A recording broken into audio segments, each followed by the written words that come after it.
Olá, boa noite. Eu me chamo Esté e hoje nós vamos falar sobre evolução. Bom, para falarmos sobre evolução, primeiro precisamos fazer uma pergunta: como será que surgiu a vida? Dois cientistas chamados de Oparin e Haldane descobriram através de experimentos em laboratório que a vida ela provavelmente surgiu na água através do que eles chamaram de sopa primordial, há mais ou menos 4 bilhões de anos atrás. Nessa época, a Terra era um local muito caótico, com muita atividade de vulcões, descargas elétricas, bem como radiação UV através da influência do Sol. E tudo isso gerou 4 gases muito importantes para o surgimento da vida, que seriam a amônia, o hidrogênio, o metano e o nitrogênio. Esses gases, quando unidos, eles começaram a formar as primeiras moléculas orgânicas simples, que posteriormente começaram a formar as moléculas orgânicas grandes. Essas moléculas orgânicas grandes, elas deram origem ao que nós chamamos de coacervados, que seriam os ancestrais de uma célula de RNA ancestral. E tudo isso posteriormente deu origem às primeiras células. Bom, agora vamos falar sobre um pouco de história. No século XIX, um cientista chamado Lamarck, ele criou uma teoria que ficou conhecida com seu nome, chamada de Lamarckismo. Essa teoria ficou famosa por várias características, mas a principal foi a lei do uso e desuso, mais os caracteres adquiridos. O que dizia essa teoria? Que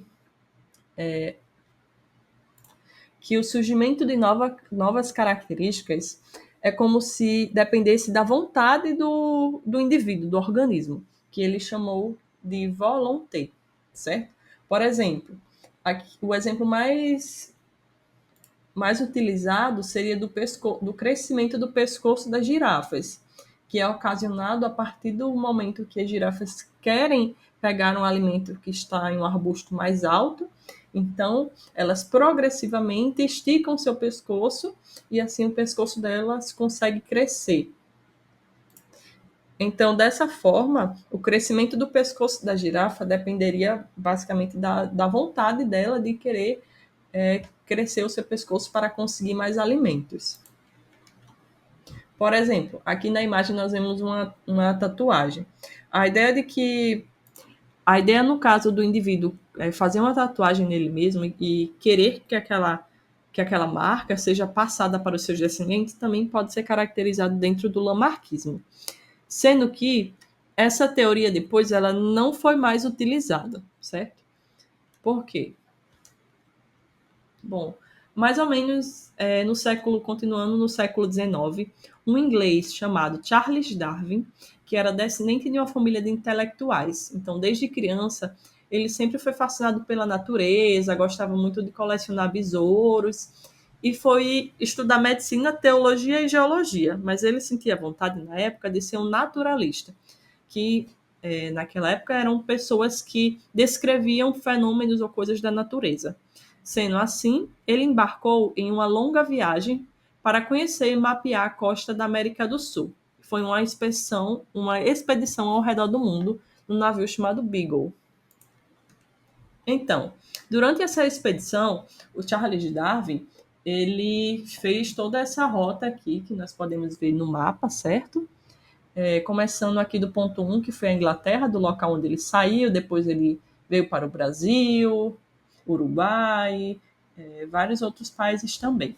Mas o que nós queremos chamar a atenção aqui foi quando ele chegou no arquipélago de Galápagos, lá no Equador. No arquipélago de Galápagos, ele percebeu que esse lugar ele tinha uma geologia única e uma biodiversidade única. Então, isso fez com que o Darwin ele ficasse com uma pulga atrás da orelha, certo? E aí ele desenvolveu uma das coisas principais na sua teoria, que ficou famosa pelo nome de Os Tentilhões de Darwin. O que significa isso? Que Darwin ele começou a mapear várias aves da região, que eram os tentilhões, e começou a perceber que aquelas aves elas comiam comidas diferentes de acordo com o tamanho do seu bico.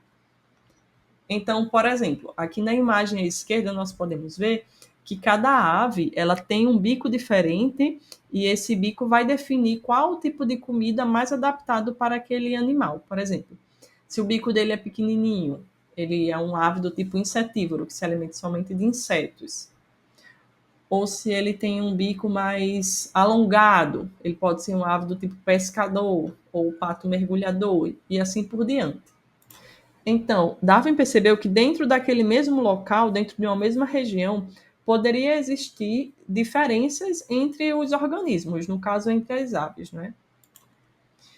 Então, fazendo uma comparação entre as duas teorias principais sobre evolução, a teoria de Lamarck ela se baseava na lei do uso e desuso, mais a das características adquiridas ao longo da vida. Enquanto a teoria de Darwin, ela acreditava que indivíduos eles nascem diferentes e o ambiente que seleciona os indivíduos que são mais adaptados. Bom, o grande diferencial da teoria de Darwin para que ela fosse validada e aceita até hoje foi a percepção de que indivíduos da mesma espécie podem ser diferentes e que esse indivíduo ele carrega algum tipo de característica que o permite sobreviver naquele ambiente até que ele se reproduza e provavelmente a sua prole também vai ser apta àquele tipo de ambiente. Bom, concomitantemente a Darwin, um outro pesquisador chamado Alfred Russel Wallace, ele também tinha feito uma descoberta muito parecida, certo? Então, quando a gente fala hoje da teoria da seleção natural, ou a teoria de Darwin, é um equívoco a gente só associar essa teoria ao Charles Darwin, sendo que o Alfred Russel Wallace, o Wallace, não é? Ele também fez essa mesma descoberta nesse mesmo período do Darwin, que no caso foi a teoria da seleção natural. Como será que surgiu essa ideia? Nós falamos então sobre a viagem do Darwin, como ele chegou a essa conclusão, mas agora vamos falar sobre quais princípios nortearam ele para que ele chegasse a essa conclusão. Então, mais ou menos um pouquinho antes do Darwin, surgiu um outro cientista, na verdade esse era matemático, chamado Thomas Malthus.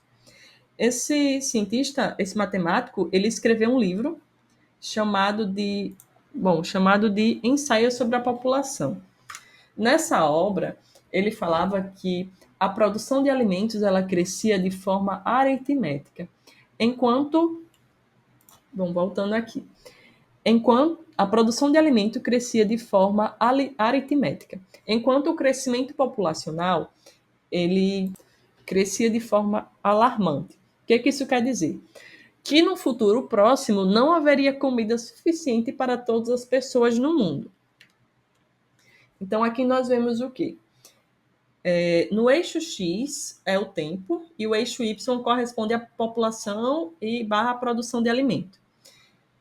Então, a população é representada por essa linha azul, ela sempre vai estar crescendo, sendo que a produção de alimento não vai conseguir corresponder ao crescimento da população. Então, vai chegar um dado momento no tempo, não é, em que a população vai superar a produção de alimento. E isso aí vai gerar a chamada catástrofe malthusiana. Então, foi a partir disso que o Darwin ele conseguiu pensar na teoria da seleção natural. A teoria da seleção natural ela envolve várias características importantes, como precisa haver variação genética dentro da população, as características dessa variação genética elas são transmitidas aos descendentes e sucesso significa a capacidade de sobreviver, de deixar descendentes, que também é chamada de fitness. Dessa forma, o processo de sobrevivência e de reprodução diferencial entre os indivíduos de uma população que, inevitavelmente, leva a mudanças genéticas populacionais ao longo do tempo. A partir disso, dentro da seleção natural, existe uma seleção bem específica chamada de seleção sexual. São atributos que melhoram a performance na competição com indivíduos do mesmo sexo para fins reprodutivos, e não aqui por questões de sobrevivência. Por exemplo, as penas do pavão macho. É apenas o pavão macho que possui essas penas aqui. A fêmea ela é mais singela, né? Então, isso é uma característica de um tipo de seleção sexual, em que os machos mais atraentes são os que têm a, a cauda mais volumosa, mais bonita, mais brilhante. Outro exemplo também é o coachar de alguns tipos de anfíbios, né? Que são para, para atrair possíveis fêmeas para a reprodução. Além disso, também existe uma seleção chamada de seleção artificial. Quer dizer aqui que os indivíduos que irão reproduzir, eles foram escolhidos puramente por escolha humana, por isso que ela é chamada de artificial, ou por interesses pessoais também. No caso da banana, a banana normalmente ela possui sementes, mas ela foi sendo geneticamente modificada para ter o formato que nós conhecemos da banana hoje, e não mais assim, porque assim ela não era tão bonita, tão comestível. Além disso, o milho também. Aqui é uma imagem do milho e as variações das espigas de milho, como ele foi sendo selecionado repetidamente para se tornar um milho mais bonito, com uma espiga maior também. Outro exemplo também é o exemplo do lobo, né? Que é o ancestral comum dos canídeos, seria mais ou menos um lobo, e aí esse lobo ele deu origem a várias outras espécies que hoje nós conhecemos como cachorros comuns, não é? E esses cachorros eles foram sendo seletivamente selecionados para agradar os olhos humanos ou até para ser um pet mais bonitinho. E aí, dentro dessa teoria de Darwin, surgiu o que nós chamamos de neodarwinismo, que, em outras palavras, se chama teoria sintética da evolução, que mistura a seleção natural com mutação genética. Essa teoria sintética da evolução, ela informa que a transformação lenta e gradual das espécies, através do mecanismo de seleção natural, ele atua sobre os genes. Então, na época de Darwin, ele sabia que os indivíduos eles tinham características diferentes, mesmo dentro de uma mesma espécie, mas ele não sabia explicar por que aqueles indivíduos eles eram diferentes. E aí o neodarwinismo ele vem surgindo com essa explicação. Existem alguns mecanismos da evolução. Pode ser por mutação, por separação geográfica, por deriva gênica ou o efeito gargalo. Em relação à mutação, a maioria das mutações ela causa caracteres prejudiciais e até letais para a vida. Por exemplo, no caso aqui, esse pesquisador, o Thomas Morgan, ele fez uma pesquisa vendo qual era o gene que estava relacionado com a cor dos olhos da mosca. Então, ele conseguiu fazer essa mutação nessa espécie de mosca, é uma drosófila, uma mosca do gênero Drosophila, para modificar a cor dos olhos dela. Outro mecanismo é o mecanismo de crossing over. Ele significa a permuta cromossômica que vai dar a variedade genética. Isso acontece durante o processo de meiose, de divisão celular. Outro mecanismo da evolução é chamado de efeito gargalo. Por exemplo, inicialmente nós temos uma população inicial. E aí existe algum evento, chamado de evento gargalo, que vai filtrar toda aquela população e vai permitir que fiquem só novos indivíduos, que são chamados de sobreviventes. Esses indivíduos, eles vão gerar uma nova população. E essa seleção ela é totalmente aleatória. Por exemplo, aqui nós vemos a população inicial, e aí existe um evento gargalo, que vai dar esse efeito gargalo, e que vai gerar sobreviventes de uma frequência de genes alterada. Então, a próxima geração é uma geração totalmente diferente daquela, geneticamente falando, daquela geração da população original. Bom, outros mecanismos de evolução também é o isolamento geográfico. O isolamento geográfico, ele reduz o intercruzamento entre os organismos, entre os indivíduos, e começa a criar subpopulações dentro de uma espécie. Essas subpopulações depois, elas ocorre o isolamento reprodutivo entre elas. Então elas começam a se reproduzir entre si até que essas espécies elas não pertençam mais à mesma espécie. E aí quando ocorre o isolamento reprodutivo, quer dizer que gerou uma espécie nova. Quais são as evidências da evolução?